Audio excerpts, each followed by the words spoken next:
La enfermedad y la salud, un concepto de dualidad, la cual es difícil de interpretar en toda su profundidad, pero son identificables y esto es lo que ha guiado al ser humano a lo largo del desarrollo de la historia, el cómo trabajar y aumentar la calidad de vida del ser humano intermediando una parte de la dualidad sobre la otra, es decir, primar la salud sobre la enfermedad.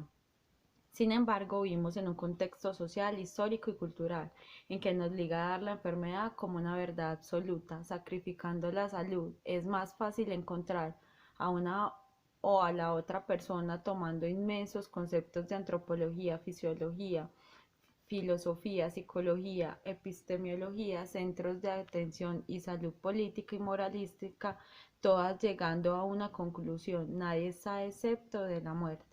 Desde el comienzo de los tiempos, la enfermedad se dio como un concepto antiético de la salud, como un invitado no deseado. Los extremos de la condición humana. La salud le da al hombre una idea de ser eterno y el cómo puede apropiarse de su existencia, limitándose mediante su mentalidad, dando a este concepto una idea de bendición, de que sea sagrado para el desarrollo de su vida. Por otro lado, la enfermedad se da como una maldición y un concepto negativo, ya que en esto el hombre es consciente de su fragilidad y de que no es un ser infinito, que no está excepto de la muerte. Sin embargo, a rasgos más generales, la enfermedad no es una disfunción o falencia maldita. El organismo humano tiene desgaste, tiene un cumplimiento y a la larga de una vida útil, la enfermedad puede ser también un concepto opacado por mentiras para causar una satisfacción psicológica humana. No hay preferencia en ningún aspecto o rasgo diferencial de las personas. Nadie está exento de alguna situación. La salud y la enfermedad deben de estar en un equilibrio como un patrón natural y distintivo de la vida humana, tomando como una metáfora a una máquina. Esta tiene una vida útil, un desgaste. Nosotros estamos limitados a lo que nuestro organismo nos condicione y viceversa. La genética, el destino, situaciones a diario que pueden afectar nuestras capacidades y estilos de vida. Estamos limitados a un desgaste que se puede apresurar o puede ser tardío. Las variables mencionadas anteriormente son las que proyectan estas situaciones. El concepto de medicalizar la sociedad tiene el propósito de asociar la medicina como cotidianidad, dirigirnos con conceptos técnicos de esta práctica, nutrir la ignorancia y asociar a las personas de manera más proporcional e interesada sobre cómo funciona la salud y el organismo, llevando a cabo y guiado a aumentar las calidades de vida, en su defecto el aumento de esta. Se busca ampliar y valorar el concepto de salud y calidad de vida, no solo desde los rasgos médicos, sino ampliar el horizonte con ideales psicológicos, sociales, éticos, políticos y morales, el cómo se debe afrontar el duelo, el dolor, los contextos sociales, entre otros. La medicalización se da como una idea de asociar conceptos cotidianos a la de medicina y viceversa, apoyarse mutuamente, como por ejemplo los efectos o los causales de sintomatologías de probables trastornos psicológicos, como los duelos, los cambios sociales, los dolores transitorios, pérdida de racionalidad, pérdida del sentido de la humanidad y pérdida del sentido de la vida, entre la medicalización en el concepto que trabaja el pro de que conozcamos rasgos propios de por qué nos pasa eso o nos pasa aquello, tener las capacidades de enfrentar algún mal con la prevención y los cuidados debidos, evitar falsos positivos y aumentar la concientización sobre los riesgos que podrían tener algunos químicos, medicinas sobre nuestro cuerpo. El concepto ayuda en mucha parte a desahogar el sistema de salud, que en muchos casos se puede sofocar o sobresaturar, haciendo imposible el cuidado de los pacientes sobre otros y el estudio en general de un caso o con rigurosidad debida. En la siguiente imagen podremos apreciar el cuadro del pintor español Vicente Palmaroli, haciendo referencia a un mal psicológico, amor no correspondido. Para aclarar la situación, el fraile toma el pulso pero no profundiza sobre la situación.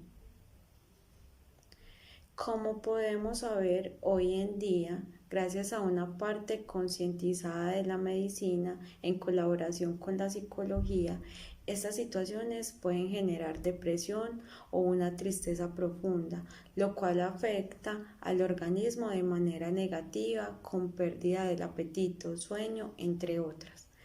Pero aquí se resalta la importancia de medicalizar estos factores sociales, ya que debido a la intromisión de estas dos ramas, salud mental y medicina como tal, una población muy general sin médicos logra distinguir qué causa al joven estas situaciones y cómo se pueden enfrentar la situación o a qué mecanismo recurrir, lo que hace tiempos antiguos era muy poco factible.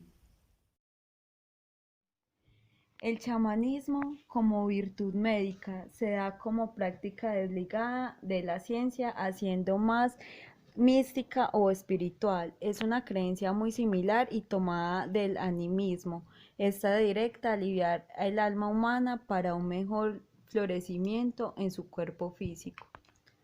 En el contexto histórico, el chamanismo ha tomado diversos rumbos y capacidades de importancia. A su vez, han sido entes de miedo, zozobra y misterio. Cuenta con la habilidad de comunicarse con espíritus, quienes pueden manipular el tiempo, proyectar sueños, realizar viajes astrales y viajar entre nuestros mundos. El chamanismo empezó a ser una práctica de hace más de 5.000 años, comenzando en Asia Central con las figuras femeninas en deidades de culto, también animales como los toros. Se realizaban baños rituales o alterares en fuego. Estos eran dirigidos por chamanes para alejar los espíritus negativos, bendecir o integrar de la realeza, adorar alguna deidad, convocar a la diosa de la fecundidad, la diosa madre, y de esta manera provocar bendiciones para su pueblo.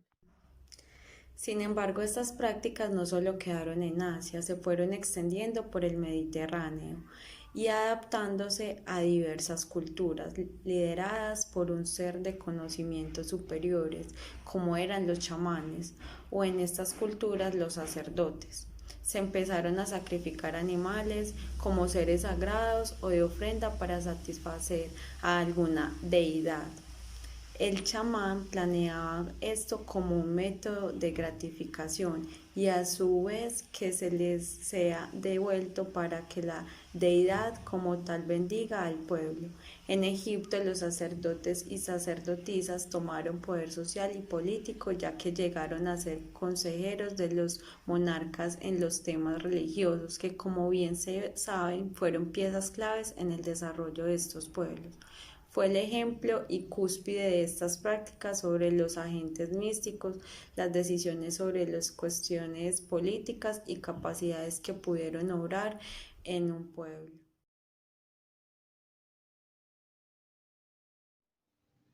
Esto al ser de un orden de creencias estipulados al teo y al policentrismo no tuvieron mayor repercusión en otras épocas de la historia donde cuestionaron su capacidad, fueron objeto de aplazamiento de algunas posturas e inclusive como sucedió en el medievo, donde estos tipos de alternativas a la religión no eran aptas y eran cazados o perseguidos para castigos o a la muerte como tal.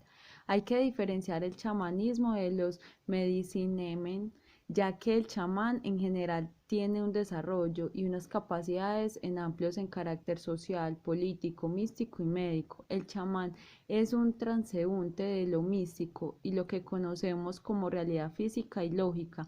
Ellos fueron tomados el poder médico y sobre todo el conocimiento sobre la sobrenatural a través de la historia, conservando y apropiándose de muchísimas artes para la sanación del cuerpo y del alma. Son fuertes herramientas en su entorno natural, las plantas, los elementos, los árboles, también la espiritualidad de lo que deja el alma. Después del medievo, el Renacimiento, como la llegada de los imperios del primer mundo a América, se descubrieron diversas tribus pertenecientes a muchas etnias como los aztecas, los mayas, los incas, los mapuche y los chibchas. En todo este territorio, en general todas dirigidas o coordinadas por el chamán o sacerdote, esta era administraba lo místico y aportaba como consejo al líder, realizaba hechizos, sacrificios, sanaciones y protegía al pueblo de los espíritus malignos y entes que quisieran destruir su civilización. Esta mística se perdió en su mayoría con la colonización, ya que los imperios no respetaron muchas cuestiones de las culturas antiguas y cazaban a los orígenes o a los asesinaban aun estando influenciados por la imagen de la iglesia y su autoritismo religioso. Con los años el imperio se fusionó con el pueblo y de esta manera se mezclaron culturas, pero la cultura aborigen, que era la más común, se conserva esa mística chamánica, quedó muy reducida. Sin embargo, quedaron ciertas culturas aborígenas quienes resguardaron estas culturas dando al chamán su grado de respeto y jerarquía como parte de los líderes de la tribu, socio espiritual, médico y protector. Los gobiernos dieron resguardo a estas entidades respetando las culturas que hicieron sus naciones desde hace miles de años como un patrimonio nacional y a lo largo del planeta patrimonios sociohistóricos y culturales. Muchas personas van en peregrinación a estos territorios para aprender del chamán, buscar la paz y consejos para mejorar su estilo de vida y cambiar o profunda investigación. El chamán en la actualidad, en su contexto social y en sus grupos indígenas, es un ente superior de jerarquía y de valores pulcros para vivir y morir por su tribu.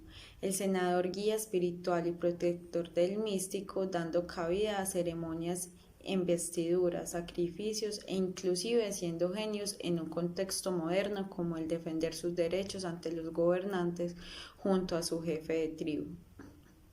Desde otros contextos hay chamanes quien conviven en territorio urbano, transmitiendo sus poderes, habilidades como un sustento laboral.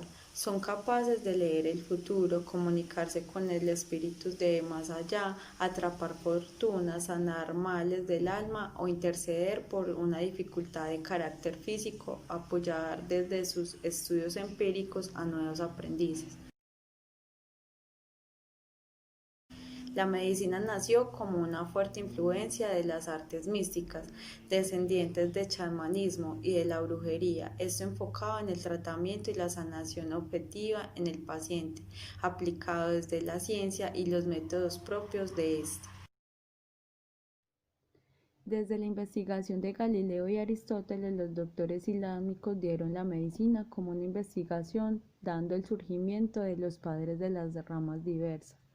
Los primeros experimentos fueron relacionados a la época de la peste negra, donde se fueron dando poco a poco experimentos, primero de manera ilegal, ya que para la iglesia y el teocentrismo religioso de la época el cuerpo era intocable y sagrado.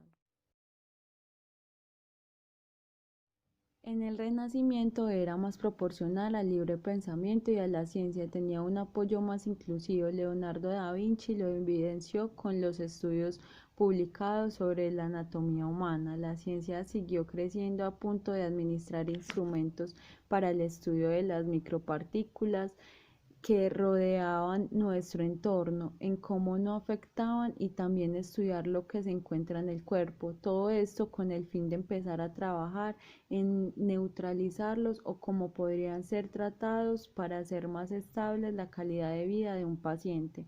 Llegamos al siglo XX con la creación de los medicamentos a través de la ciencia como modelo biológico, las vacunas y cápsulas o pastillas derivados de los compuestos químicos para fortalecer nuestro organismo. Por último, pasamos al estudio de genoma humano, su modificación directa y cómo este podría ser el factor más influyente para el correcto desarrollo de la vida en cualquier ser. El médico en la actualidad está ligado a la vida sobre la muerte, llegando a un pico y cúspide en el estudio desde la ciencia y el empirismo, como el desarrollo del cuerpo más proporcional a conocer directamente el cuerpo en sí y su funcionamiento desde la rama científica y de la mano de muchas ciencias derivadas que a lo largo de la historia complementaron los estudios sobre la vida, sobre la anatomía, sobre el cómo nos podemos perjudicar o aportar una decisión. La medicina como tal tomó bases del chamanismo con los roles de sanación, pero dejando de lado la mística y obrando como la ciencia la importancia de los médicos. La importancia de un médico en la sociedad es bastante amplia y a su vez compleja, ya que la medicina ha tomado roles muy importantes en el desarrollo de la humanidad. Las capacidades humanas y el estudio metodológico trazaron caminos hacia la salud, sobre la enfermedad y la ciencia como enfoque capaz de aportar a diversas ramas del desarrollo humano. Es ambivalente al chamanismo, ya que este último es más amplio y contiene más caminos y roles jerárquicos y conexión con el ambiente. El chamán es más capaz de constituirlo a su favor. Los médicos son fundamentales en la época moderna. Estos dan cabida a caminos direccionados en pro de la vida y aunque no cumplen roles tan amplios como los chamanes, se desenvuelven en diversas ramas como la salud mental, la neuromedicina, la oncología, dermatología, entre otras. Buscan que cada aspecto de la salud del ser humano, introduciendo un modelo moderno de la sanidad del alma como la sanidad de la mente desde la ciencia.